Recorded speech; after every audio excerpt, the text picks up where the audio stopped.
May isang kuneho na napakabilis tumakbo. Palagi niyang ipinagmamalaki sa lahat ang kanyang mabibilis na paa.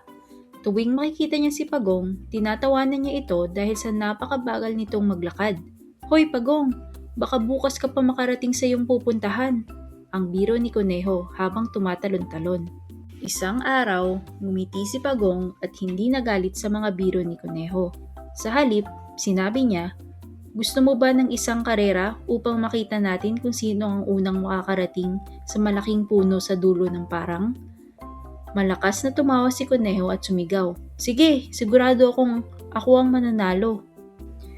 Nang magsimula ang takbuhan, mabilis na lumayo si Kuneho. Pagdating sa gitna ng daan, lumingon siya at nakitang napakalayo pa ni Pagong. Dahil sobrang kampante, nahiga si Kuneho sa malambot na damuhan sa ilalim ng isang puno. "Matutulog muna ako, napakabagal naman ni Pagong," sabi niya hanggang sa makatulog ng mahimbing. Habang natutulog si Kuneho, si Pagong naman ay tuloy-tuloy lang sa paglakad. Hindi siya huminto upang maglaro o magpahinga. Hakbang-hakbang, dahan-dahan niyang nilagpasan ang natutulog na kuneho.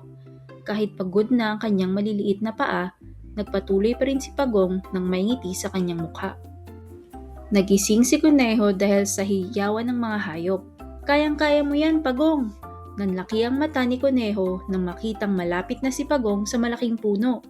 Tumakbo si Kuneho ng napakabilis, ngunit huli na ang lahat. Naunang dumating si Pagong sa finish line at masayang nagdiwang ang lahat ng kanilang mga kaibigan.